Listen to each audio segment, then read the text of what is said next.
one of the things that sort of came up with Jeff Bezos in 2006 as well, actually the same year we released Getting Real, bought a minority stake from Jason and I. It wasn't a VC investment. We didn't put any money into the company. The company has been profitable since day one. Jason and I sold a minority stake to get some money for ourselves out of the business.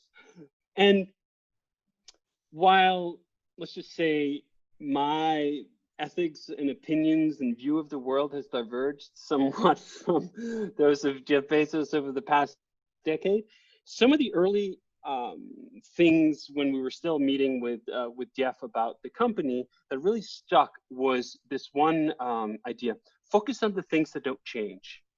This was one of the early pieces of advice that Jeff gave was, do you know what could you invest in today that in 10 years from now is still going to be paying dividends?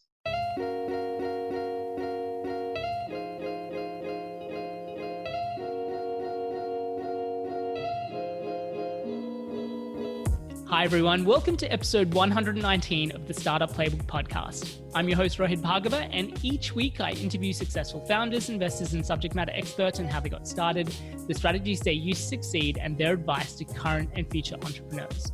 I'm delighted to have David Heinemeier Hansen, also known as DHH, the co-founder and CTO of Basecamp, as my guest for this episode. Alongside co-founding Basecamp, a SaaS tool that helps companies manage projects and communicate more effectively, he is also the creator of the hugely popular web application framework Ruby on Rails. If that isn't enough, he is also a best-selling author of books such as Rework, Remote, and It Doesn't Have to Be Crazy at Work. Basecamp recently launched their latest product, HEY, a premium email service to compete with the likes of Gmail. As you might be able to tell from the length of this episode, we ran well over time and covered a wide variety of topics, including the considerations that you should make before taking on external funding, how to make the most of remote work, the importance of timing, how to develop and create original thought around your product design and development, balancing the signal versus noise of customer feedback, and much more. Without further ado, here is my interview with David Heinemeier Hansen. David, welcome to the Startup Playbook podcast, and thanks so much for taking the time to join us this morning. Sure, thank you for having me. So David, for those people that are listening that may not be as familiar with you or your background, do you want to share a little bit about your story and what got you here today?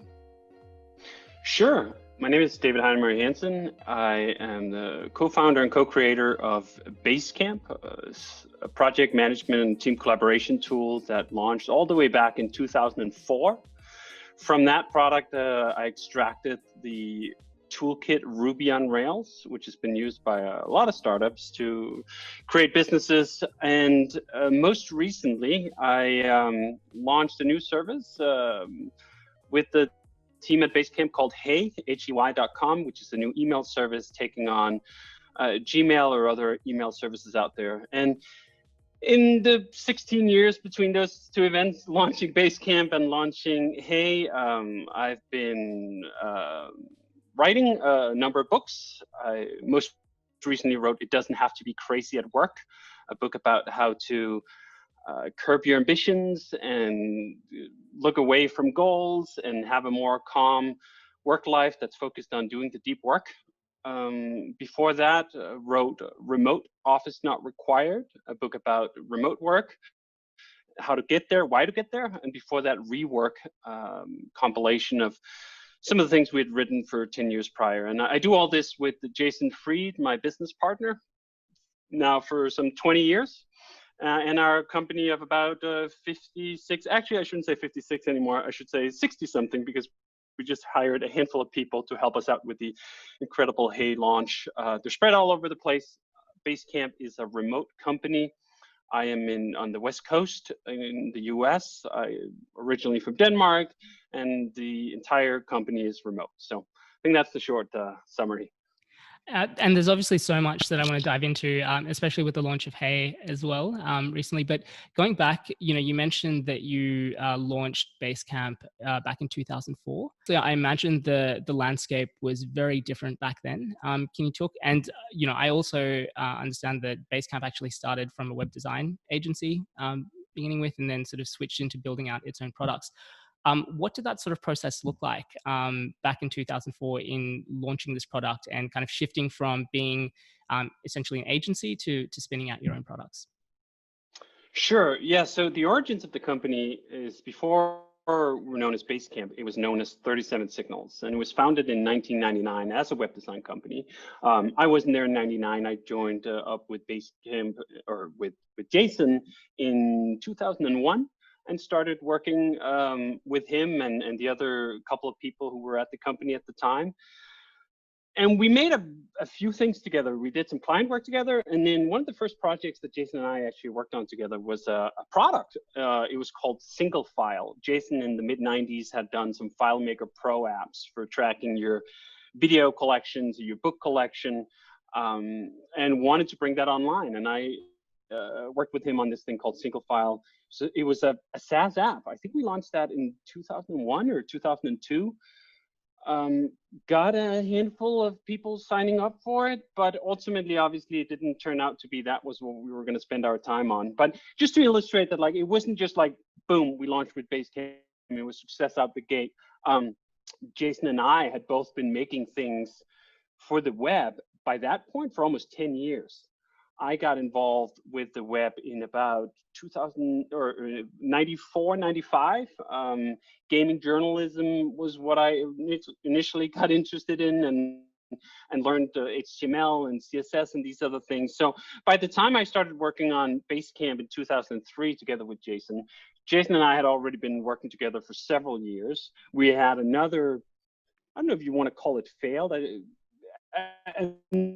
another SaaS product that didn't take off behind us, and about a decade's worth of experience working with the web prior to that. But when we launched Basecamp, it was interesting in a lot of ways. So it's been 16 years, and some things have changed a lot. Like when we launched, one of the major concerns was asking people for a credit card that you were going to bill on a recurrent basis. Like that was something tons of people were not comfortable with. In fact, the banks weren't even comfortable with it. When we initially wanted to launch Basecamp, we were going to launch it as a yearly subscription. You were going to pay $500, $499 for your subscription to Basecamp, and you could use it for a year. We built that whole thing out, and then we took it to the bank. It was far more complicated back then to be able to process even credit cards, right? There wasn't a Stripe. There wasn't just an API you could download. You had to essentially negotiate with someone to be able to even do this. And part of that negotiation was presenting your business model as though you were applying for a loan or something. So we presented our model. Look, here's what we're going to do. It's going to be $499. You're going to get to use the product for a year. And they went like, well, what happens if you got a business in 3 months? We were like, well, I don't think we will. I mean, we're pretty well. And they were like, no. If you got a business in 3 months, we're going to be on the hook for the rest of that service period. And people are just going to do chargebacks and you're not going to be there to cover it. And no, you can't do it. You got to charge on a monthly basis. So that's when we switched over and instead launched Basecamp as a product that was charged on a monthly basis. In fact, this decision came so late in the process that we launched Basecamp before we had even written the billing code for the monthly subscription. We were like, you know what? We're going to have 30 days. We have a 30-day trial. So we launched Basecamp without a billing system. And in 30 days, we built that billing system. But so that was some of the things that are different, but you know what? In many ways, it wasn't different. It's the same things. The fundamentals are the same. The web technologies we use, they're not that different. People in technology are so keen to think of themselves as this constant change. Everything's new all the time. No, it's really not that new. You look at the core sort of outlines of offering a project management service online for a monthly subscription. You know what? Pretty much the same as it was in 2004. Now, some things changed, right? Like we got mobile devices, they need apps. There's more competition, I suppose, but we also have a broader audience now than we did back then. But we wrote a book about this in 2006 that was extracted from a seminar series that we launched like 6 months after creating Basecamp. That was called The Building of Basecamp, because we kept getting these questions in 2004. How did you do this? How did you build this up? And we're like, oh, all right, let's tell people, because there's some stuff here, but there's not that much. You can totally learn it. It's not rocket science. Here's the techniques and approaches that we found useful. So we created this seminar. It was this full day thing, 8 hours, just Jason, me, Ryan Singer, who's still at the company as well, and Matt Linderman, who was there at the time too, giving the full tour of how to build Basecamp, right? So right from the get-go, we're into this mode of, hey, this is pretty great. Like, we just went from being this software design company to now we're, web design company to now we're a software company. That transition was good. Like, we don't have direct clients anymore. That has a variety of benefits if you're the kind of person like me who's not that keen on working for clients, but rather want to work for customers, a broader set that you can kind of work on their behalf, not just on their request and all that good stuff. So 2016, we released this book called Getting Real. It's still available. It's on basecamp.com/books. It's free. You can download the PDF or read it on the web. And there we lay out like all the things we did. And I've read through that book several times. And in many ways, I think it's one of the best books we've ever written, because it's so concise. You can read it in like, I don't know, an hour and a half or 2 hours or something. And the majority of the principles, they still hold up, because this isn't, it's A, not rocket science, and B, things don't change that much. So that's been kind of interesting to see that over the past 2 decades, what did change and what didn't change, and being kind of surprised perhaps in some ways of just how many things didn't change. And I think that that's really the key worth focusing on. One of the things that sort of came up with Jeff Bezos in 2006 as well, actually the same year we released Getting Real, bought a minority stake from Jason and I. It wasn't a VC investment. We didn't put any money into the company. The company has been profitable since day one. Jason and I sold a minority stake to get some money for ourselves out of the business. And while, let's just say, my ethics and opinions and view of the world has diverged somewhat from those of Jeff Bezos over the past decade, some of the early things when we were still meeting with Jeff about the company that really stuck was this one idea: focus on the things that don't change. This was one of the early pieces of advice that Jeff gave was, do you know what can you invest in today that in 10 years from now is still going to be paying dividends? His example was, are people going to wake up one day and want slower delivery?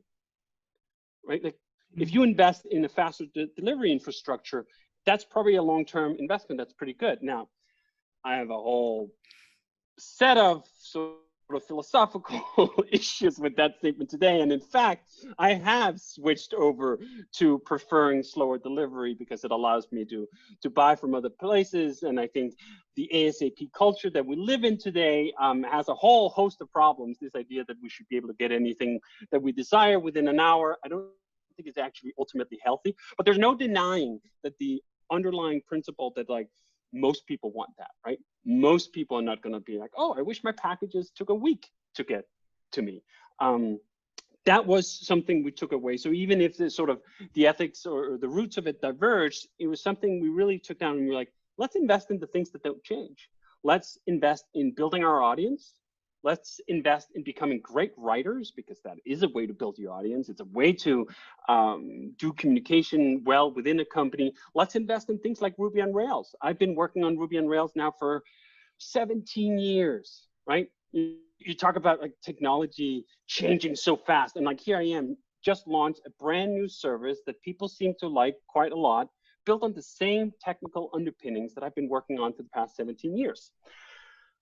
All right, so here's where it goes, where I even forget the question and I just start rambling. So I'll just shut up and let you ask it. No, this is like, I mean, obviously, so many different threads that I want to pull on there. You know, obviously, one with the focus on startups for this podcast as well. You know, I have a lot of questions with a lot of meetings with first-time founders, and a lot of their initial sort of questions is, you know, what do I need to do to get VC funding? And you know, first of all, not every company is built for VC funding anyways, but I know obviously this is a topic that you have very strong beliefs around bootstrapping versus VC funding. But I was listening back to a live stream between yourself and Jason, and I think one of the things that you mentioned about launching in Chicago in 2004 with the product is that actually it was it was partly by choice, but also partly out of necessity because no one was really going to give you capital at that time as well. But do you want to talk a little bit about what did that sort of journey sort of look like from a bootstrap perspective? And I guess what are some of the considerations that founders should take when they do end up taking capital from someone? Yeah, this is a topic that's been near and dear to my heart for all those 20 years. So let me start by talking about just our own story. Jason grew up in Chicago, Illinois. I grew up in Copenhagen, Denmark.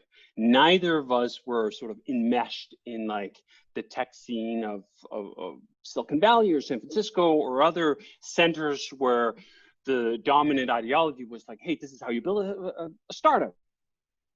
It's almost intertwined with the word startup is this notion of raising capital. Yet we build ours physically and ideologically.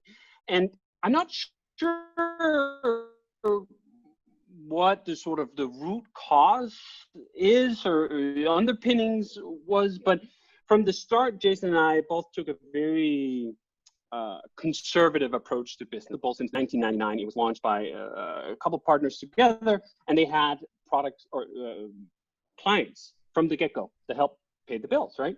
And we've been profitable ever since. And that sense of controlling your own destiny was certainly something that was very near and dear to my heart, right? From, well, I was going to say a very early age. Someone asked me the other day, I tweeted a picture of myself from, I think, 6th grade, and I had like really long hair.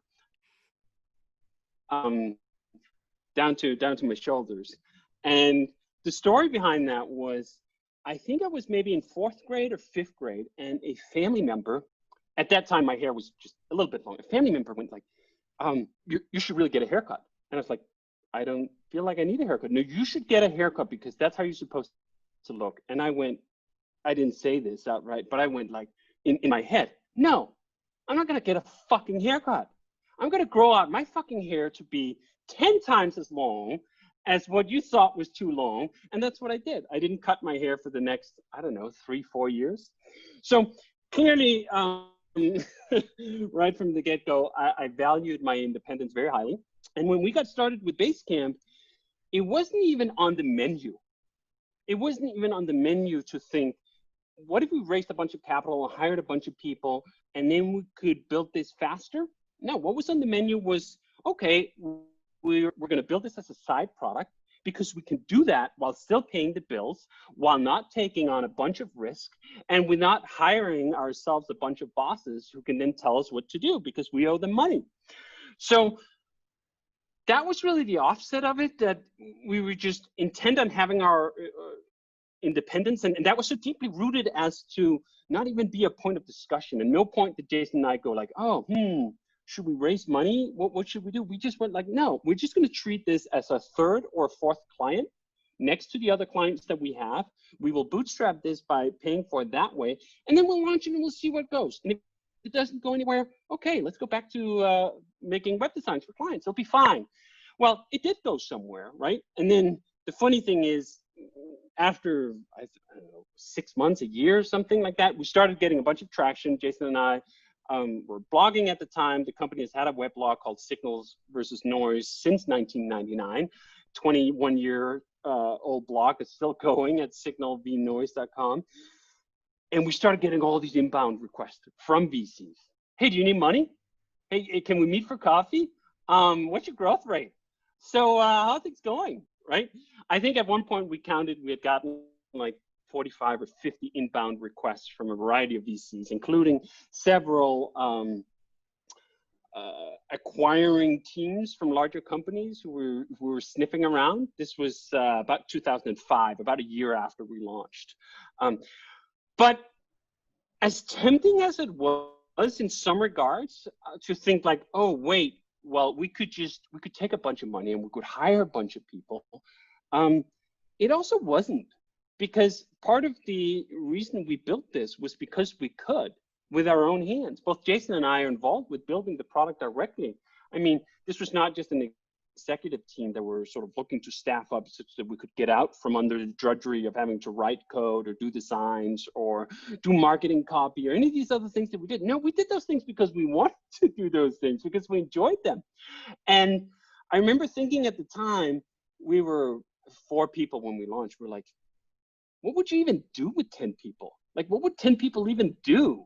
Right? Like, we were like, here we are, build a product. I'm the sole programmer. I set up the servers. I do all this stuff. Like, I couldn't at that time even contain this idea of like, what would we do with all these people? That sounds like then I would just have to manage people, and then I wouldn't write code anymore. I wouldn't do the design. I wouldn't do the writing. I wouldn't do all the things that I truly enjoyed. That doesn't sound like a good deal. So we didn't take that deal, and we rejected the money. And I thought that really sent us down a curious path, because Basecamp was coming up at the same time as the Valley was recovering from the dot-com bust. So there was the dot-com bust in 2000, 2001, and then there was kind of like a time of regrouping. And then 2004, 2005, 2006, you start hearing things like, oh, Web 2.0. And you get all this excitement again.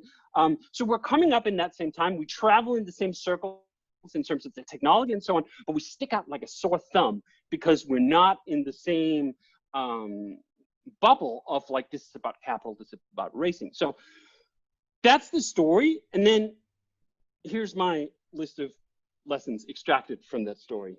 I think the fact that we never took VC is probably the best decision we ever made. It's probably the decision that I am most thankful for on like a weekly basis, in terms of still being able to be involved with this company in a way where I truly enjoy it. Here we are 17 years later from starting to work on Basecamp, and I still love it. And no one tells me what to do or which targets to chase or what growth numbers I need to hit or any of these other things. Like, I mean, 17 years already, we would have exploded the runway and had to either sell, go public, or one of these other liquidity events, as people talk about. I'm like, I don't want a liquidity event. What I want is to continue to build great products together with people I truly enjoy working with, for customers who buy it directly from us. Like, that's a pretty good definition of my ideal outcome. And it's very hard to get that ideal outcome 17 years later if you go down the venture capital path. I've written about this a bunch on that Signal v Noise blog. There's a signalvnoise.com/reconsider is a post from 2015 I wrote about trying to get more entrepreneurs and more founders to question the base assumption that startup equals raising capital. That really, it's certainly one way to go, and for certain types of businesses, okay, maybe, but I think for the majority of startups happening, it's not the right path at all. And not only is it not the right path because it's not a good fit in terms of can this work, but also it's not the right path because even if it does work, it's not a good idea. This is one of the sort of fundamental critiques of venture capital that I've been harping on for a long time, is that the basic VC model, which by the way starts as soon as you take your seed funding, right? That's the other thing people need to realize. This is not about a choice you get when you get to Series A for most people. No. It starts at the angel round, because then you're on the water slide, right? Like you can't put your legs out and stop the thing once you're going down. Like you're going to keep going down and the water's going to keep coming. So once you take that angel investment, for the majority of cases, you're on the path. Either you're going to die trying, that is, you're going to run out of money and it's going to go bust, or you're going to keep progressing to the next step, right? A bigger seed round and then a Series A and then blah, blah, blah from there. But my critique is, well, let's even ignore that it blows up for what? Not even, I was going to say 8 or 9 out of 10, but that's by the time they reach the Series A round. It blows up for 900 out of 1,000 or higher rates even. That even if it gets to the point where it works, right? The influence that raising capital has, not just on your cap table, like that's a very mechanical sense of it, like who actually owns the company, but on the trajectory of company and on the ideology and the mental space of you as an entrepreneur is profound. You end up with a very specific type of company when you go down this route. And I think this is why we end up with so many unicorns, which are the quote unquote winners of this game, that are not good companies. And I mean that in sort of the deep sense of the word good, as in ethical and morally, not only justifiable, but celebratable, right? You look at the biggest successes that venture capital and that pipeline system has produced, and you look at companies like Facebook or Uber, and clearly the venture capitalists involved with both of those stories go like, that was amazing. We made billions of dollars. What a slam dunk. And then perhaps there are others who go like, you know what? No, that wasn't a slam dunk. Neither Uber nor Facebook are a slam dunk in any sense for the good of society, the good of humankind. And that's really the crux of the critique here is like, A, the majority of companies will die trying. A lot of them didn't have to die trying. A lot of them could have been wonderful $5 million a year businesses, $10 million a year business, $50 million a year businesses, but that's not enough, right? Like once you're on the slippery slide, you gotta get it to be $1 billion company. You gotta be a unicorn. Otherwise, you're wasting their time in the most literal sense of it, that here's a fund, it needs to return certain things. And the way you get the fund to return is to push all of the attempts to become a unicorn. And if 9 of them die trying, who the fuck cares? As long as one of them pays back the whole thing, it's a success for them. I mean, whether this was a tragedy for the other 9, almost irrelevant, right?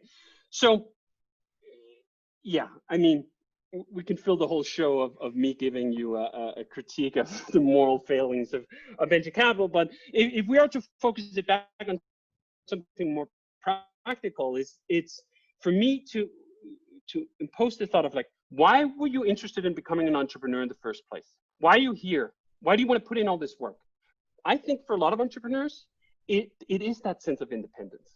It is that sense of like, well, fuck you, I'm going to grow out my hair long. I'm going to not cut it for 4 years, right? Because you're that kind of person and you value those kinds of things.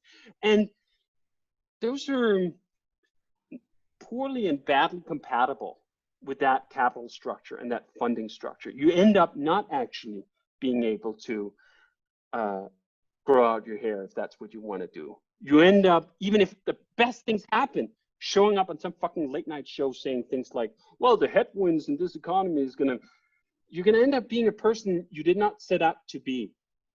So I think that is really a thing we should focus on. Like, why are you here? Why are you doing this? This is hard. And I don't mean that in the sense of like, it's hard because you got to work 80 hours a week or 100 hours a week, because I actually don't believe any of that. We built Basecamp on 40 hours a week from the get-go. In fact, less than 40 hours a week when we built Basecamp originally. So it's not about hard in the sense of it's going to consume your entire life, even though that is, again, what venture capital likes to push, that this is what it requires and you should be working the 80 or 100 hours a week, because that's how they think they maximize their chances of getting this unicorn. But it's hard still in sort of the life sense, right?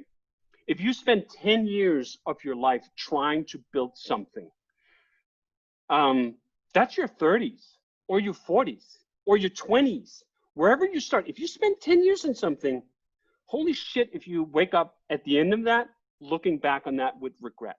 And I think a lot of people do end up looking back on that with regret, perhaps because they chose to follow this assigned advice from VCs that you should work 80 or 100 or whatever hours a week, because after that decade is over, there's nothing left.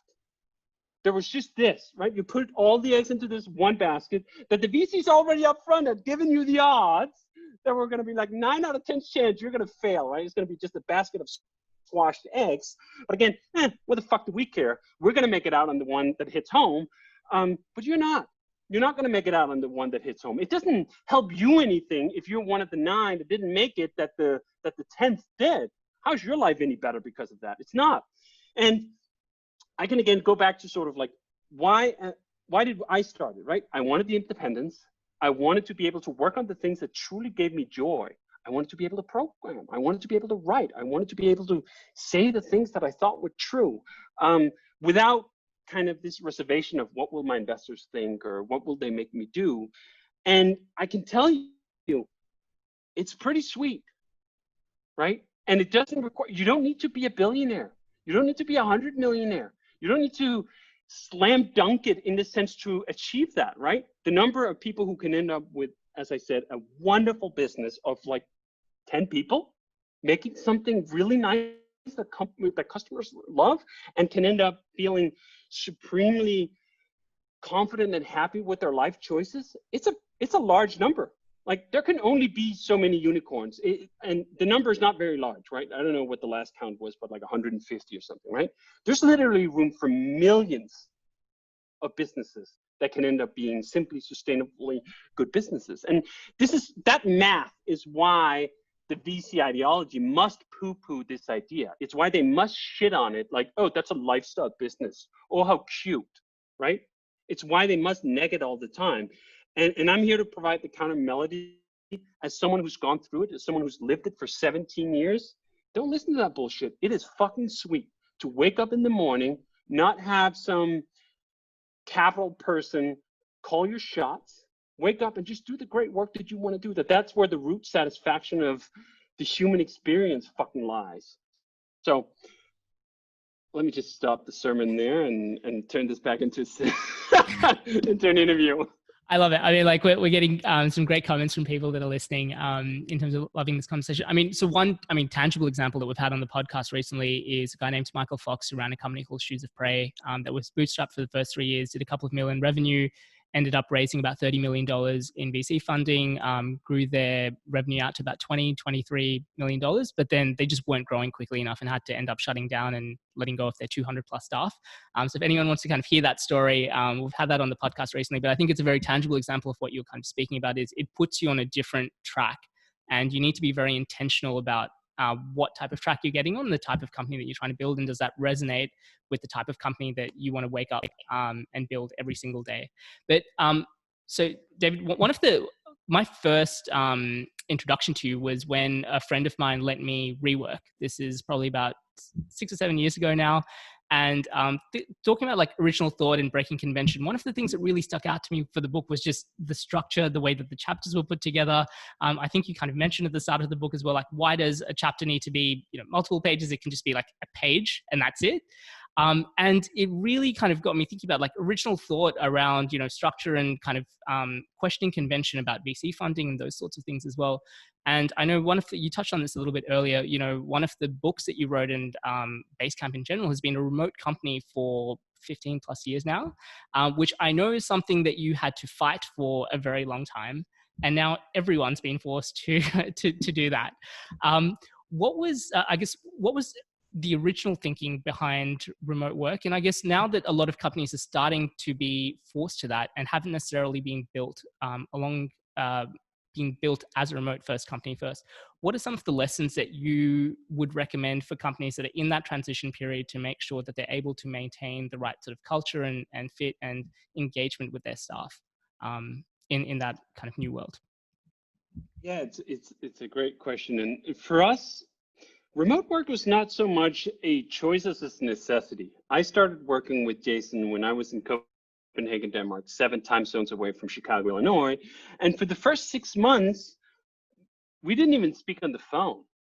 It was just IM and email. And this was how I was used to, you could call it working. This was before I was even working. As I said, I got started in the internet world in about 95, building gaming websites. And I would coordinate in Denmark with all these contributors for the gaming website. And they were all over the country. And a bunch of them I rarely met, or a couple of them I probably never met. And even before that, I was part of the European demo scene. So before we had the internet, there was this thing called the demo scene, which specifically focused around the Amiga computer for me. I ran a bulletin board system. This was before, again, the internet was this widespread thing. I had like 3 modems in my little bedroom here running as a 15-year-old major bulletin board system trading pirated software and all sorts of other good shit. And so I was used to working with people remotely, so to speak, right? Which meant that when Jason and I started working together, it wasn't, again, it's kind of like the capital question. It wasn't even a consideration. It wasn't like, oh, are we making choices about the structure and future of work here? No, it was just like, hey, I happen to be in Denmark. You happen to be in Chicago. No biggie. That's fine. Let's just start working together. And we built the company up like that. And I ended up moving to Chicago in 2005, 4 years after we had started working together, in part because that was an opportunity and an option and an adventure, and I wanted to try it. But then when I got to Chicago and started going to the office, 30 Signals was maintaining an office at the time, I quickly realized that like it wasn't a bug that we had started working remotely together. It wasn't like a deficit. It wasn't like we were gonna unlock some huge productivity well by now coming into the office together. In fact, the opposite happened. That very quickly I realized, you know what? I'm not cut out for working in an office. That's just not where I'm productive. I'm not getting more done. I'm getting less done. I mean, I enjoy spending time with coworkers, at least in some moderation. I just don't like it 8 hours a day. I don't want to do that. So that obviously set us off on a course that when we started hiring people, that was the frame of mind we were in. The first programmer we hired, or I hired for the company was a guy named James Buck, who was from Idaho. I don't know if I had met James at the time. Maybe I'd met him at a conference one time, but I'm not even sure that I had. Well, I think I probably met him at a conference one time, which meant I'd spent like 2 days with him, right? But I was working with him on this Ruby on Rails project that we had open sourced, and I knew him through that. And Ruby on Rails, all of open source is essentially remote work, right? Extremely small portion of open source software is developed co-located with a single team that does all the work in the same place. Now, the vast majority of open source and all the major projects, whether it's Linux or it's Ruby on Rails or it's Ruby itself or any of these other things, they're developed remotely by collaborators from all over the world who use mailing lists or source control or these other ways of collaborating. And for us, that was remotely when that was where the best candidate was. Now, fast forward about 5 years, 2010, we've been working like this for almost a decade by then. I take it completely for granted that this is, of course, the way that work should be done. It has so many advantages. You get to live where you want to live. There's not this crushing commute. You can hire the best people wherever they are. All these great arguments for it. And then in 2010, I had 3 shocking conversations with other CEOs at tech companies within the span of just a few months. And each conversation went something similar like this, where like, oh, kind of interesting, you guys are doing remote work. Like, that would never work for us. I mean, we need the whiteboard, we need the creativity that happens around like the water cooler, whatever. It's just the same trite shit of defense for why you need an office. And I went like, these are smart people, right? These are not like, these are CEOs of companies that have done well. Why are they trading in these shallow arguments for why not to do remote work? Like, is it really just ignorance? Is it because no one has actually presented them with a compelling case for why you should do remote work? Well, do you know what? If that's the problem, if that's what's holding us back, is literally just lack of knowledge and consideration, well, we can fix it. So Jason and I sat down and we wrote Remote Office Not Required a few years later, released it in 2013. And it encapsulated all those arguments. Hey, here's why remote work is absolutely fucking awesome. We've been doing it for over a decade. Here's all the tips and tricks and arguments for why and how you should do it. And it was funny, it was the second major book we published after Rework. Rework had gone on to be a New York Times bestseller right away, huge success, sold over 500,000 copies around the world. And then Remote comes out and it's not that. It doesn't go on the New York Times bestseller list. It does okay. It does like business book standard, right? Which I was like, how is this fucking possible? This is a damn good book. This is a damn important topic. But you know what? It's one of those things I realized is you can have the best message in the world. If the world is not ready for that message, it does not fucking matter. You're gonna hit a brick wall and you're not gonna get through. I don't care how fucking good your arguments are. If the world is not ready to hear them, you're just going to slam into a brick wall. Now, that's true for a lot of types of timing. And I think it applies to a lot of other things just beyond advocacy. The applies to entrepreneurship as well. But we hit essentially a brick wall.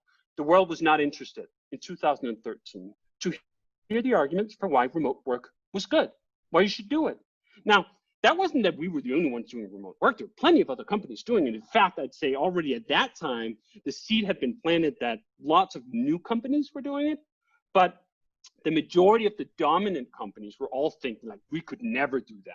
We could never switch to remote work.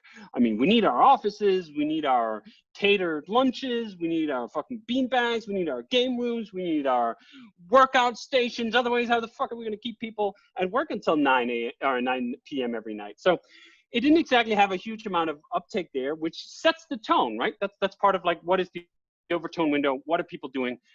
Remote work just didn't have any purchase. So fast forward a couple of years, fast forward to now, fast forward to a pandemic, and all of a sudden the world is ready to listen. And I mean that in the broad sense, right? I mean, all of a sudden you have all these major companies going, all the things we thought were impossible, oh, they're possible. Figure that. I guess you can send people home and they're not in front of a whiteboard, and like the company does not collapse into a morass of lack of creativity or whatever. In fact, most of these companies that have sent all their workers home for the rest of the year and have already been home for 4 months are setting records in all the metrics that they care to set records in, right? So it was such a great example of like all the things you believe to be true all of a sudden encountering reality, and the reality going like, let me tell you something about the whiteboard. It's not nearly as important as you think it is. So that was obviously sort of just interesting, right? Like it wasn't even gratifying. A lot of people have gone like, oh, I mean, this must really be like I don't know, sort of nice for you guys to know that you were saying this shit like 7 years ago, and all of a sudden people listening. I'm like, no. We wasted 7 years. If we could have had the reception that remote work has now 7 years ago, there's a lot of people who've led much better lives, who wouldn't have to quit their job because they had to move for their spouse, who wouldn't have to have wasted months of their lives sitting in bumper-to-bumper traffic to spend, what, an hour or maybe 2, even going back and forth to the office. All these benefits of remote work, we just squandered 7 years. But whatever. Water under the bridge. Now we're here. Wonderful. I am so happy that y'all decided to show up and be interested in this topic. So let's dive into that. How do you do remote work? So the number one thing I keep hearing when companies who are not used to going remote go remote is that they try to replicate the office. They think like, oh, well, like everyone is just at home, but we can still do the office. We can still do all the things that we used to do. So let's book Zoom meetings. It's always fucking Zoom for these companies, right? Let's book Zoom meetings from like 9 a.m. in the morning till 5 p.m. in the evening, right? Like we will just cram the entire day full of Zoom meetings, and then everything will be totally awesome and we'll love it. Well, that didn't last long, did it? Like, are there a lot of people who love having their entire day packed by Zoom meetings? No, I think that love affair lasted about 2 weeks, where people went like, oh, video chat is almost as good as being there in person, which A, yes, it is. Great for you to realize. B, also, no, it isn't, in the sense of sort of the human connection. It's not a problem of productivity. It's a problem of humanity. And people simply realizing that's not what they want. So then they start asking for questions. Well, actually, you've been doing remote work for a while. What are you guys doing? And I go like, we don't sit in fucking Zoom meetings all day. That's step number one. Step number two is that is emblematic of a broader switch in how you collaborate. That the big transition when you go remote is to realize that grinding gears, trying to line everything up on a schedule that's synchronously linked around when you book the conference room is a really poor way to run a company in general, and it doesn't work at all remotely. So what we switch to instead is, instead of trying to grind these gears constantly, just let them spin out of sync. Let them spin asynchronously. And the main way to let them spin asynchronously is not to gather a bunch of people in a meeting. The meeting is actually the main impediment to letting people work more freely, more independently, more fluidly, and in this pandemic struck remote work at all, right? Like that's the other thing here. We're not just working from home because a bunch of people at big companies had an epiphany about that, or because they fucking read the book that we wrote 7 years ago. No, they're working remotely because they have to, because there's a pandemic and they don't have a choice. And that pandemic is forcing businesses to go remote, but it's also forcing a lot of other things, like parents to have their kids at home because they can't be at school. So this is not a normal time. It's not a normal transition. And you need even more flexibility and more fluidity around your business to do that. So the argument that we're proposing, or not even argument, the truism that we're stating is that to work successfully remotely, you must write. Writing is this magic pill that allows your thoughts to transmit to another person removed from the constraints of space and time. I can write something in the morning at 9 a.m.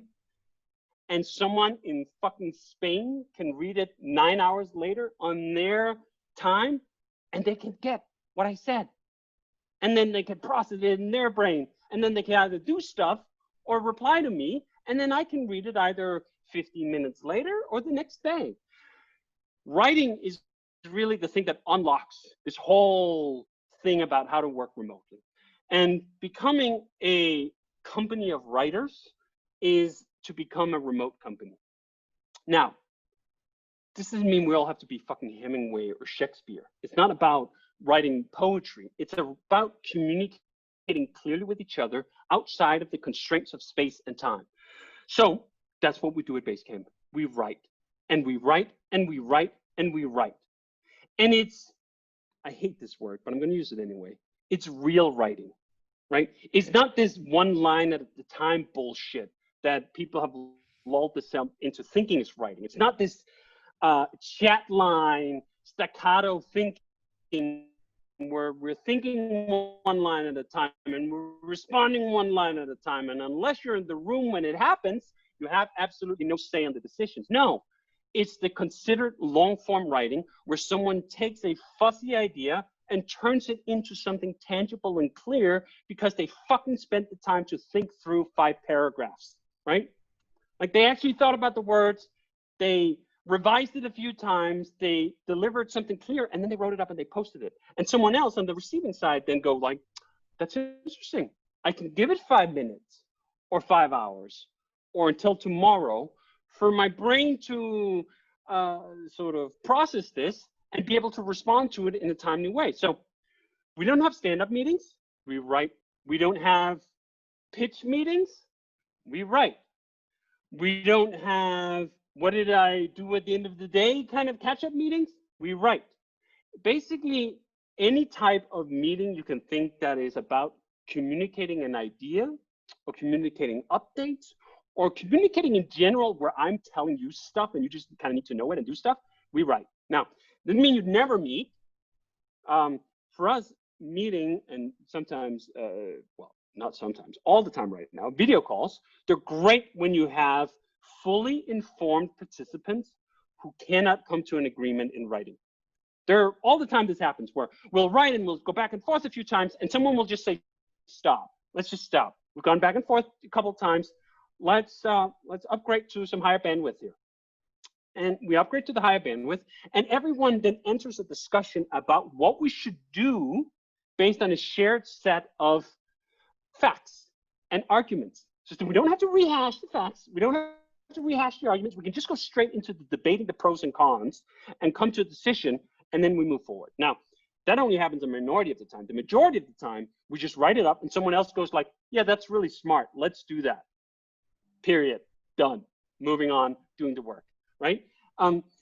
So that's that big transition, I'd think, that everything else kind of hinges upon, that most companies have fooled themselves into thinking of themselves as effective institutions because they're good at calling meetings, and that has some sense of humanity, and meetings are good for certain things, but they're also good for the Dunning-Kruger effect of thinking like you're actually making progress when you're truly not, or that you're making progress in any reasonable, productive sense of it when you're truly not. So we're recommending everyone write. Get to be a better writer, write more things up. We have a whole thing out actually. I think if you just go the guide to communication at Basecamp, you can see a lot of these arguments that I've just made over the past too many minutes. Restated there in the practicality of what we exactly do. It's a complete guide to making that transition, which it's funny because it's not really even a transition. It's not a transition from like how to be a not remote company to how to be a remote company. It's really a transition from how to be a not very effective company to being a more effective company, because remote is not a new discipline. It is an act of turning on the lights and seeing all the parts of the room that are filthy, messy, not working, broken, right? You turn on the lights off your organization when you go remote, and all of a sudden it seems like this is very difficult. And like, hey, it was always very difficult. You just didn't see because the lights were off. Now the lights are on, now the work can begin, and you can become a better organization. Even if you decide to go back to not being a remote organization after all this is done, you will come out on the other side much stronger, much better, and a better place to work. All right, second sermon over. Speaking of constraints of time, we have a little bit of time left. Are you okay to go a little bit over, because I want to make sure that we touch on. That's fine. Yes, please. Okay, excellent. So switching gears to Hey, you recently launched the product. I think it was midway through June, 20th June, 12th of June? June 15th. June 15th. June 15th, yep. So again, so many parts of Hey that I want to dive into. One thing that, again, listening back to a live stream between yourself and Jason was, I think it was something that you mentioned that maybe a few years ago, you wouldn't have been at a point where you felt comfortable jumping into a market with such big players, but you felt that now was the right time with the team and kind of the context that you have. Do you want to talk a little bit about, what does that sort of process look like for you? Clearly it's something that you've been thinking about and sort of building on for a while. Why is now the right time for Hey? It's a great question, because it strikes at like, what can you actually chew off when you first get started? What is a realistic sense of ambition when you get started? When we were 4 people at the company, like we were when we launched Basecamp, it would have been a terrible idea to try to take on Gmail in its sort of dominance that it is now, right?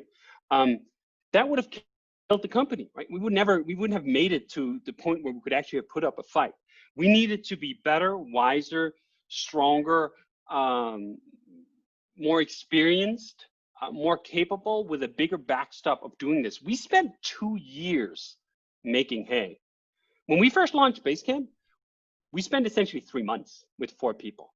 So the order of investment in terms of effort and time and money is just exponentially larger, because we're trying to dive headfirst into one of the reddest oceans in software, which is email.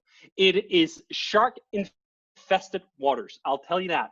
And there's some very big and very nasty sharks in there, and they have huge fucking teeth.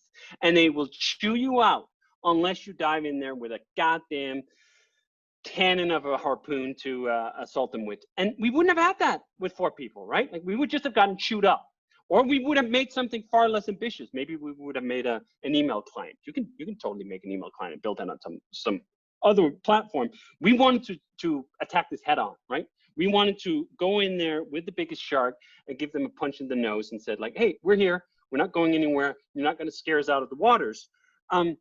So we needed to be a company that could do that. And it's funny because I was on another interview in, I think, 2010. Jason Kalkanis actually had me on his show, 2010, 2011. And ironically enough, we had this conversation. He was asking me about Basecamp and like, aren't you going to get more ambitious someday? And the conversation was on Google and whether we would do email or something. And I was laughing at the time because it really was laughable. Now, this is about 2 things. It's both about whether Basecamp as a company was ready in 2010 and whether email as a market for products was ready for a competitor to Gmail in 2010. And neither of those 2 things were true. Basecamp, the company, not ready at all. We were about 20 people, didn't have the expertise, didn't have the depth to be able to tackle this problem. But also, the market was not ready. 2010, Gmail was still hot shit, right? I mean, Gmail had been out for 6 years, but no one was really legitimately interested in an alternative to Gmail in 2010. Everyone was like, why would you compete with Gmail? Like, it's the fucking best thing ever. And you get it for free. How is there even any competition here? And by the way, Google is amazing. Haven't you seen their latest open office? Like, they're like so good. And like, check out their manifesto. It says shit about like, do not be evil, right? What a difference 10 years makes. Not only is Gmail not hot shit anymore, it's still dominant, but it's completely fucking stale, right? Like basically 2010 Gmail, 2020 Gmail. I mean, you really have to squint to tell the difference. I'm not saying that there hasn't been a lot of stuff happening, because surely there must have been when a $1 trillion company continues to develop something. It's just that it's perhaps not apparent in the fundamental ideas of the conception of email. So the market is more ready, right? More people have started to realize, you know what, actually, I don't want Gmail reading all my emails. I don't want Google to have all my data. This whole idea that big tech is a thing, that monopolies aren't the greatest gift to humanity ever, combines with the fact that we're ready. And this is what really has been so special about the HEY launch, that this is what entrepreneurship often is. We could have been as ready as we are now, right, to take this challenge on, and we could have tried our luck in 2010. I think we would have hit that brick wall. People would just not have been interested. They would not have been ready. We could have had a smashing product that was twice as good as the HEY we launched today, and we would have hit our head into the brick wall because the market wasn't ready. The timing wasn't there. And this is the kind of thing that punctures a lot of entrepreneurial self-perception, is that like, oh, if you're just good enough, you're going to get through. No, you fucking need 2 buckets of luck and an open goddamn portal. If the portal is shut, you're not going to go to whatever galaxy you want to go to. The portal needs to be open, and it opens and it closes, and you have to hit it right when you're ready as a company, with the right product at the right time. Same thing with Basecamp. We launched Basecamp. The Basecamp we launched, no one's going to give a shit. Not competitive, right? You have to have the right product at the right time with the right team. And I think that that's what's been special about HEY, is it seems like, at least so far, like the portal just opened up just as we were about to fall into it. And we have this fairy tale launch where it just looks like, oh man, everything just went right. You're like, yeah, and it just as well couldn't have. We could have launched too soon. We could have launched too late. I mean, that's the other thing. There's now all of a sudden a lot of activity actually in email. A lot of people working on the email problem after basically email being dead as a category for at least 10 years, right? Like the whole, what was it, Slack's motto when they launched, like email is dead or something. And for a couple of years, people actually believed that. They thought like, oh yeah, email is dead. Yeah, we're much better off if we just think everything through one line at a time, not have any coherent thoughts at all. And that's the future of communication.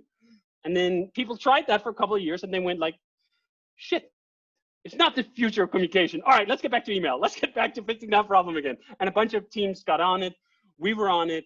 And we were able to sort of hit that portal just when it opened. So that's one of the things. I have this quote on YouTube that someone recorded me an off-the-cuff comment at a conference in, I think maybe 2007 or something, where someone asked me about luck, right? And at that point, I was still fucking so stupid and arrogant to think that like the success that we had with Basecamp was not about this portal being open. It was just about us being good. And I said something retarded, like, well, I shouldn't say that. Something dumb, like, oh, I don't believe in luck. You make your own luck, which is essentially like straight out of the libertarian bullshit playbook of pulling yourself up by the bootstraps and you don't need anyone or anything or any timing or any market, right? Which is just such fucking crap. And it's not true. And I learned since. We launched several products since Basecamp. And you know what? They were not all fucking Basecamps. Same thing with the books. We launched Rework. It goes on to be this New York Times bestseller, 500,000 copies. So, whoa, this is amazing. Anytime we write a book, it's going to be a New York Times bestseller. And then we write Rework or write Remote, and we're like, oh, I guess not. Bam, straight head into the brick wall, right? And this then happened with products too. Not brick wall as in like oh, I regret the time I spent writing remote. I don't. I mean, obviously, I'm very proud of that book. I'm proud of the fact that we were early, but sometimes you're early in a way where it means that you don't have success in the sort of worldly sense of like it getting product market fit at just the right time and so on. And I think I just grew more, I mean, it's hard for me to even say this, but humble on the fact of, you know what? Sometimes it doesn't matter how good you are. Sometimes it doesn't matter how right you are. A lot of it matters whether the universe is ready to hear you speak at all. All right. The question was, hey, and I think the universe was ready to hear us speak. But you know what? Even that is up for debate. Yes. So Hey has had this fairy tale launch, and we've blown all our projections by 1,000,000 miles. We did more business in the first 2 weeks of Hey than we did in several years of Basecamp, and Basecamp was already a runaway success. But all that is fleeting too. It's very possible that people in like 6 months from now just go like, actually, I don't like Hey anyway, or whatever. Something else happens, or someone else comes out with like, email is dead, the sequel, and and then it's over. It's all possible. Yeah. All right. So one of the things that really struck out to me was that I think Jason mentioned this, was that you don't do any user testing for the first version of the product. I think what he mentioned was that, you know, the very first version of products that you put out are things that you want to create in the world. How do you, you know, and so much of, I guess, having signed up to Hey and kind of seeing the way that you've structured, there's a lot of original thought that goes into the product. And clearly, like, you know, having followed you through your books and everything as well, like there's a lot of original thought that goes into the way that you structure things. I'm really curious to know, like, is that a skill set, or like, do you have processes internally with your team that helps bring those things out? Or like, are they just kind of natural things that you can't really teach? Just trying to understand, what does that sort of process look like when you're trying to reimagine what does email or new products when you're launching them, what does that sort of look like, and how does that come together? That's a great question. And it's something I think we've grown more deliberate about. It happened somewhat by accident when we built Basecamp. When we started with Basecamp, we didn't intend it to be a product. The first several months of building Basecamp, we were just building it for ourselves to make the communication we had with these web design clients easier to do, because we thought like, hey, this kind of sucks. We're actually using email to run these projects right now. It's not working. Things are getting dropped. We need a system. Oh, wait a minute. We know how to design software. We could build a system. So we built this system for ourselves with no intention to sell it. Then halfway through the process, realized, oh, actually, do you know what? Maybe other people would also be interested in this. We show it to a few people, and they say, do you want to take my credit card? I would like to pay for this. And we're like, okay, I guess we could do that. And then we end up, obviously, through that process with a very personal product, in the sense that like we designed it for us, right? Like very intentionally, not even as like a philosophy, just as a practicality, we designed it for us. Now, we realized that that was actually a good process for arriving at novel approaches to things. If you do wide market scans and you talk to customers about what they really like about this product or that product, you're going to get some variety of this product or that product, right? And that's the nature of the beast. As Steve Jobs would say, like, customers don't know what they want. You have to show them what they really want, right? Like, that's not a universal truth, and there are caveats to that. But there's a core kernel of truth there that we've tried to incorporate into every product that we've done since. V1 must be built for us. And it must be built in almost an intentionally ignorant style. Like, the way we get to express a novel idea is actually to shut out the world a bit. Now, have a general cursory understanding of what's going on in the industry and so on. That's fine. Don't dive into a feature by feature analysis of every fucking potential competitor, because you'll end up with a goddamn spreadsheet of features and saying, I'll do that, I'll do that, I'll do that. You know what kind of products that come out at the end of that process? Shit. Or if not shit, then at least nothing new. And I think if there's one thing you can say about Hey, you may well say it's shit. Several people have. But you're not going to say it's nothing new, right? You're not going to say there's no original thought here, or this isn't novel, because that's exactly what that process is optimized for. And you know what? Part of that is, I think it's good business.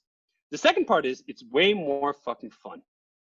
You know what? Sitting around doing a lot of user interviews. I've done user interviews, and I've sat in on them. I think they're great for finding all sorts of things. I don't think it's not what I want to spend my entire day doing for years at the time, right? So we explicitly built version 1 for us, and then we hope there are other people like us that like are at least enough like us that they'll appreciate our solutions to things. Now, that process is not without its drawbacks. I can tell you that. When you build for yourself, well, shocker, you end up being myopic. Like that's almost the intention, right? The intention is to put on some blinders, and then you must accept that you're going to miss some things. Like that is par for the course here. You cannot both have sort of the blinders on with the declarative vision of what you want to build, and then at the same time have this 360 view of what everyone else would want, right? So when we launched Hey, right off the bat, there were several things where we thought we had a clear vision on how to build something. And people then told us, yeah, maybe that works for you, but you know what? It totally does not work for me. Now, in some aspects, that's fine. Like, you don't like this feature, how we build it? Okay, fine. Another example of this was, we didn't build in signatures into Hey, right? Almost every other email client in the world, actually, I'm sure every other email client in the world has signatures of some kind. We had this sense like we wanted to build something else. We were tired of the footer crap where you get like 90% of the email is legal disclaimers and don't print this and social media buttons that. Didn't want any of that. We wanted to be the examples you want to see. Someone raised a very fair point on Twitter. Do you know what? There are other purposes for a signature, like your pronouns or your title, because you need to be taken seriously when you're communicating with other people. And we're like, oh yeah, and literally hadn't thought of that, right? That's the drawback of the myopic thing. But what I think you can do is, and what we've tried to do, is you can do V1 and it's going to come out and it's incomplete. It's myopic, right? But it's fucking different. It's different. And you can bake the other stuff in. The easy part is to take the features that already exist in the world that you realize, okay, maybe we can't get by without that. Signatures is a great example. We're going to put a version of signatures into Hey with a spin. We're going to do that. But you start it the other way around. You can't start from this wide canvas of like competitive analysis of every other product and then think, oh, this is a great process for coming up with original thought. No, it's a great process for getting locked into other people's pre-existing thoughts, which maybe sometimes that's good. Like if you want to just create a cheaper whatever thing and you think maybe cost is what you can compete on. I was never interested in that aspect of it. Then you follow that process. If what you want to create is novel products that appeal to people because it's a set of fresh ideas, blinders is a way to do it. Now, by the way, this is not sort of a general prescription. I can also totally imagine someone going, I'm just going to build a thing for me.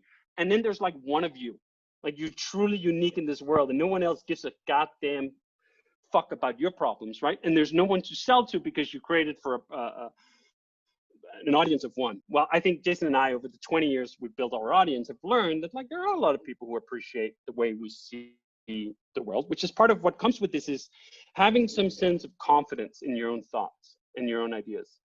I don't know why, but I have this recurring image of a scene out of a movie called, it was like a 1980s fantasy movie called Willow. And in one scene, there's these three aspiring wizards standing in front of the master wizard, and the master wizard's asks, in which finger is the magic? And he holds up his hand, right? And they all go like, oh, like it's in this one, it's in this one, it's in this one. And they're all wrong. And at the end of it, you go like, no, the magic is in your finger. Like you got to bring the magic, and it can only come from you. Otherwise, it's not going to be magic. If you're taking it from someone else, it's not magic. Now, again, we're talking sort of absolutes here and abstracts. And of course, we also steal and we borrow and we do all these things and we're inspired by 1,000 other things, but you gotta have some locus of the magic that comes within yourself, that your original input has enough value and you have enough confidence in that original input to think that this is worth it. And I think that a lot of people, they have the right answer, but they're afraid to say it. And I mean, for all of my flaws, being afraid to say my answer has not been one of them. So that sometimes serves me very well and sometimes serves me very poorly. But that's the other part of this. Like, nothing is free, nothing is without trade-offs. And here we are.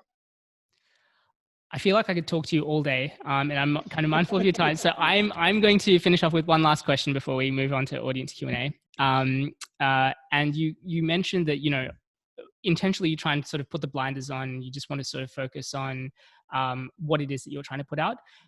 You know, obviously, especially with the launch of Hey, you're then putting this out publicly into the market, and you're getting all sorts of feedback as well. And it can also be very tempting to take on everyone's feedback and try and be reactive to everyone as well. How do you balance the signal versus the noise of the feedback that are things that you're like, actually, these are really valuable things that we hadn't considered or weren't priorities for us from the original beginning, versus feedback of actually, they just want us to do the same thing that they're finding from another email client that isn't what we're trying to do? How do you balance, justify, sort of sort out all of that noise that comes through? It is probably one of the hardest things about launching a product, is to sit back and for the vast majority of it, just take it. Just say, do you know what? Thank you for your feedback. We will consider it. Because the easiest thing in the world is to be so excited that someone even is interested in telling you shit about your product that you're going to be like, we should do that, we should do that, and we should do that. And I kid you not when I say we must have received at least 5,000 pieces of feedback. Probably that's a low number.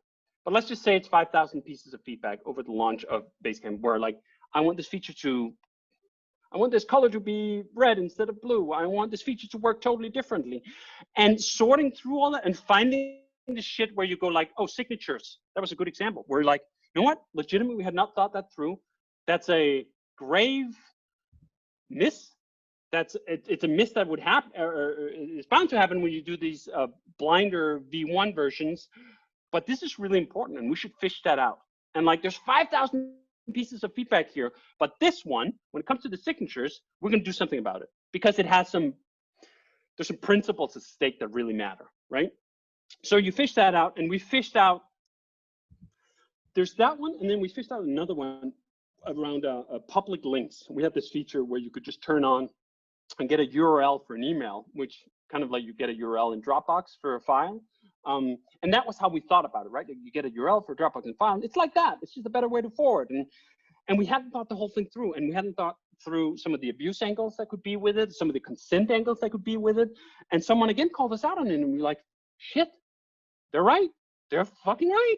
We didn't think it through. And the thinking it through part that was lacking wasn't just like, oh, this could be slightly better. No, the thinking through path that was lacking was like, this is harmful. Like, I'm not gonna fucking build a product and put it out in the world that's like harming people. That's just not what I'm interested in building. So once we came to that realization, we're like, okay, yank. So that was a feature we just pulled off, right? And it was actually the opposite of the other one, right? Like, so signatures was something we hadn't done, and its absence had harm. And then this public links feature was something we had done, but hadn't thought it through properly, and its presence was harm. And we kind of just went on both of those. You're right. You're fucking right. And that's the hard. That is so hard. And in fact, I got it wrong on the public links. I got it wrong on the public links, and I dug in and I started defending our blinders version of it, right? Until someone sort of smacked me enough time over the head and like, hey, listen, this is why you got it wrong. And I went like, shit, we totally did get it wrong. And then part of the humility there is, right, like on the one hand, to put out a product that is the incarnation of your vision of your V1 myopia, you have to have a sense of almost megalomania, right? Which is not generally a charitable trait, but you have to have some sort of stamina for your ideas and be willing to fight for them. And then the flip side is that you also have to be willing to fold, right? So it's just like you're in this weird space where like out of the 5,000 pieces of feedback, we legitimately have to fold on a handful. We're like, we were just wrong. And then the majority of the rest of it is like, thank you for your feedback, we will consider it. And then the thing is, you also have to actually fucking consider it, right? You can't just say, oh, I'm going to consider it and then file it into the shredder, because the point here is that like you run your 100 yards on the V1. And then the way you get to a great product is that you give up 10 yards. It's not that you keep just sprinting. I mean, you got to keep moving forward too. But first, to get to a product, you got to step back 10. You just ran 100, man. You can step back 10 yards. It's okay. You don't have to have been right on everything. Hey put out so many new ideas and spins on things people took for granted about emails. No way we got all of that right. And we would be delusional if we think we did. Now, that idea is compatible with the idea that we think in aggregate, yeah, we're right. You have to have that sense of confidence that, like in aggregate, we're right. We have a better idea. This is why I'm passionate about selling the product. This is why I'm passionate about building the product. We're right, but also we're wrong, right? So you got to be able to keep that duality at play, and it's very difficult. I think I've gotten better at it. I mean, again, who wouldn't think they've gotten better at shit over 20 years? But I used to be more in the like, fuck you, I'm not going to cut my hair camp, right? Almost regardless of whatever feedback was thrown my way. In fact, the very first not the very first, but one of the first presentations I did on Rails literally had a slide in white letters and black background that just said, fuck you. And you know what? I still have a lot of that in me, but I'm also getting old. I'm fucking 40 years old now. So like some of that shit just mellows out, right? Like some of it mellows out. You got to keep some of the fire alive, and you also got to keep sort of mellowing a little bit. So anyway, this is how I'm rationalizing all my actions and thoughts in perfect harmony on your show. You're right. Like I think being directionally correct is kind of the right approach of doing that. Whether the specific pathway you kind of take changes and evolves over time, but you need to make sure that you're on the right path to begin with. David, thank you so much for that. We'll shift gears to audience Q&A. I know that we've already taken up so much of your time, so we'll enjoy myself. I'm truly over time. But so I'll pick out a couple of questions. Thank you to all of you that have already submitted questions. Again, as I mentioned, there's a little Q&A tab for those of you that are tuning in live. The first question is from Brendan Mulcahy, who wants to know, how do you build a product with blinders on when you can't fund it yourself? Should you build it part-time or find seed investors? My answer is not going to shock anyone who's been listening to my advocacy, but I think you should build it part-time. I mean, I'm saying that because I've done it, because I've lived it, and because I've observed what happens when you seek funding, right? I guess we talked about seed funding is not seed funding. It's like the first ticket onto the venture capital slide. And you're not going to stop at seed funding. At least the vast minority of companies who eventually end up existing 10 years from now stop at that. Now, there are some alternative models growing, which I'm really actually interested about, because I fully accept that not everyone has a mildly successful web design company that they can use to bootstrap their shit on the side with. And there are other models coming where outside capital plays a role. Not everyone can do it just with their own capital. And we've, Basecamp has put money into 3 of them: Tiny VC, Indie VC, or Tiny Seed, Indie VC, and Earnest Capital are 3 models trying to explore, hey, what does startup funding look like if we're not chasing unicorns? If we essentially could be paid back, if a company could stop at $20 million in revenue or $5 million in revenue and still be considered a success, what does that look like? But even with those models, it still looks like you got to start it as a side project. The only kinds of funding that are available to, like, I have a bright idea, are seed funding, generally speaking, when it comes to technology. No one else is going to give you money off an idea, which is why I think don't present an idea, do something, build something. Now, that's easier if you are a builder yourself. It's very difficult if what you are is an idea person. If you're an idea person, either you have to be a good salesperson and first you have to sell this idea to some seed investors or VCs or whatever, or you have to be rich. Like, those are the 2 options, because then you can just fund it yourself. There are plenty of companies that have been started by people who made money in other areas, and then now they have ideas and then they hire people to build it. That's a viable path too. There's not a path here where someone is going to give you non-VC route money for an idea just because you have an idea. That's not a thing. So I would strongly encourage you to check out signalvnoise.com/reconsider. Here I lay out the full argument for why you should not take VC, why you should start on the side. Use our example as that. See if you can do that. And if you can't, at the very least, you'll go in eyes wide open. Next question is submitted from Enrique Meza, who wants to know, are you using AI in your new email product or planning to use it? Because the oil is in the data and you're going to have a lot of it. This almost seems like one of those layup questions where I'm just like standing there with the bat ready to bam, slam it in. Because we literally have a point on our hey.com manifesto where we talk about the fact that Hey proudly uses no AI. What we say is it's HEY over AI, and HEY is human intelligence, HI. And that human intelligence is exactly the antidote we believe that the internet needs right now. The internet, when it comes to, unfortunately, sadly, even things like email are being turned into these algorithmic sludge machines, right? Where algorithms are trying to optimize when the right time is to show you this message from that person, like it was a Facebook news feed. And I want none of that. No, thank you. I will decide what I want to read, when I want to read it, from whom I want to read it from.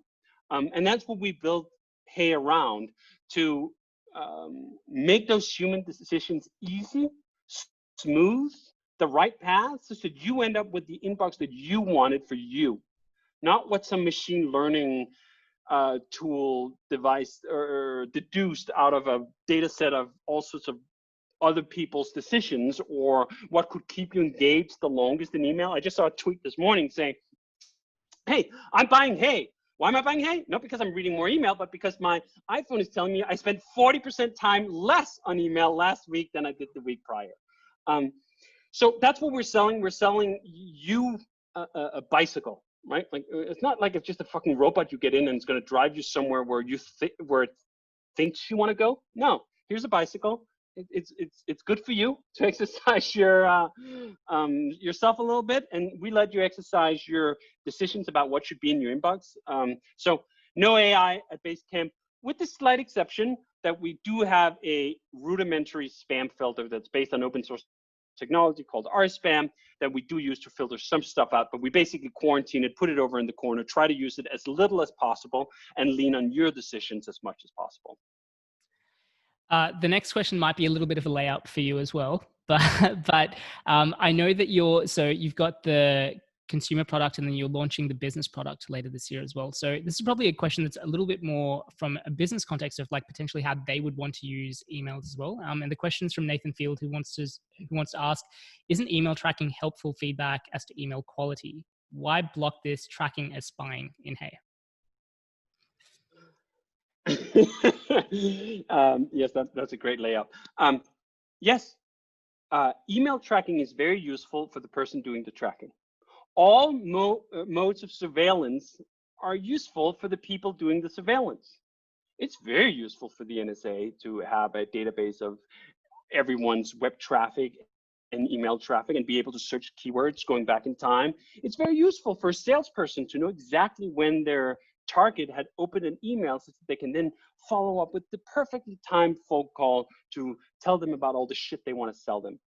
I mean, who's arguing the opposite? What I'm arguing is, do you want to be on the receiving side of that shit? No. Every single normal, non-marketing person that I have ever talked to and explained what spy pixels do, the kind of data that they can siphon out of your inbox, they go like, what? What did you just tell me? Are you saying that someone can know exactly when I opened their email? Are you telling me they know where I am? How many times I opened that email? From what browser I was in? How long I looked at it? That is disgusting. So that's also the camp I'm in. That's disgusting. So we want to be the change we want to see. That was what I talked about with signatures, right? Our intent was email is full of footer crap. It's a pain to wade through. This is much worse. Email is full of spy pixels. And you will see when you start using Hey, because once you sign up, all your emails come in, we fucking tag that shit. There's a little pair of binoculars next to every email that's trying to spy on you, together with a full explainer of the kind of data that they can get from you if we hadn't blocked that spy pixel. But we do block that spy pixel. And we're trying to push through a reawakening in the industry about whether spy pixels were okay. For the longest time, these were just the standard playbook of email marketing. And I mean, in a lot of playbooks, they still are sort of the standard approach. We're trying to rewrite the playbook of what's acceptable and what's not. And spying on whether people open their email is not acceptable. I don't care whether you do it for marketing or if you care it because you're spying on someone because you have a bone to, I mean, I've retweeted, I don't know how many people over the past several months who call these things out, right? Like someone has a spy pixel in their email and then they see that their target has opened the email and then they'll write them again, hey, I saw you open my email. Why aren't you replying to me right now, Dave? I need a reply. Is it better if I call you? Should I call you right now? Right? Who wants to be on the receiving end of that shit?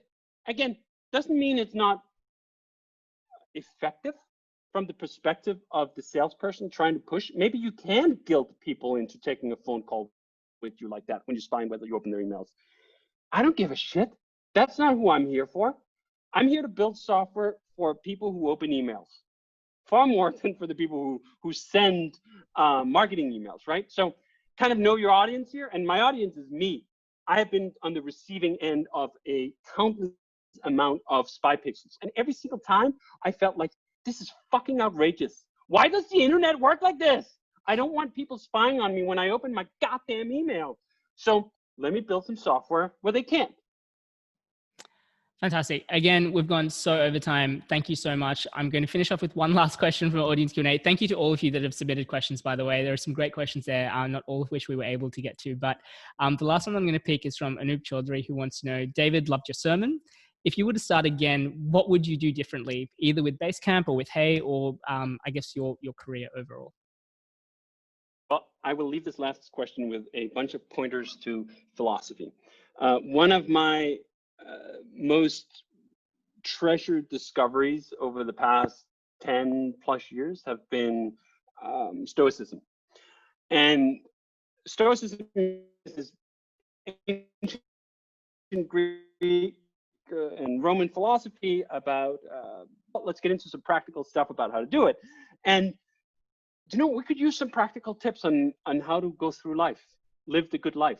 And a lot of philosophy, especially sort of more recent age philosophy, it's not about that, not about answering how to live a good life. It's far more abstract in ways that are great for writing academic papers and not very great for teaching normal folks how to live better lives. But the Stoics, that was what they were interested in. How to devise a set of mental tools so that people can go through their lives with fewer regrets and more fortitude. And one of their key principles is to live life forward, right? There's so few things I look back upon and like, oh, I wish I'd taken that path or that path. Certainly, there's none when it comes to success. And partly I'm speaking here from the position of survivorship bias. Yeah, things worked out pretty well in that department for me. I don't have many more wants. The few regrets that I do have there are on more personal level or failing to stand up for certain principles or certain people at certain times. They're not about like, oh, how could Basecamp have been bigger faster, right? Basecamp was a fucking gnat for years. Like we were so excited when Basecamp launched and our initial goal of getting to $4,000 a month in recurring revenue was blown through in like the first month or something like that. But like we didn't even, I think it took us like 2 years to do $1 million in business. Right? Like by today's standards of like what's a successful launch, Basecamp was a complete fucking failure. It took us a long time before Basecamp started making real money, whatever the definition of real is by modern standards, right? Do I regret that? Do I wish I knew more growth hack techniques to get there faster? No, I don't. That was an exhilarating time. Ignorance is bliss in many, many ways. And the most exhilarating moments are when you don't know it all, when you figure it out by doing. Like I look back upon so many things. I've done racing for a long time. And I'm getting to the point now in racing where it's not as fun as it used to be because I know too much. Like I've reached a plateau of how good I'm gonna get in terms of that endeavor, right? Like, yeah, maybe I can squeak out another 0.5% of improvement, but in those early days, I could get like 10% better in like 2 weeks. That is that moment of flow. Mikhail Shimenfrov, I'm going to butcher that name. I really should learn how to pronounce it. Flow is a book from, I think, the mid-70s or something, that talks about like where do humans find happiness? And it is in this moment of grasping for something slightly outside of their reach. Like, I know some things, I'm trying to know more things, I'm just grabbing on, I'm just trying to pull up. And that immersion is just intoxicating. It is so good. And that immersion is so much easier to access when you know fewer things. When you know it all, it's quite difficult. So in many ways, I look back upon those ignorant early years with such fond memories and like, man, I wish there were things I didn't know today. We would do things in a more innocent, playful way. Like, take Ruby on Rails, for example, right? If I had known what it would take to run a major open source project for 17 years and someone had laid out all the shit that goes with that up front, I would go like, yeah, nope. No, thank you. Not interested, right? But I go like, yeah, how hard can it be? And ignorance is bliss.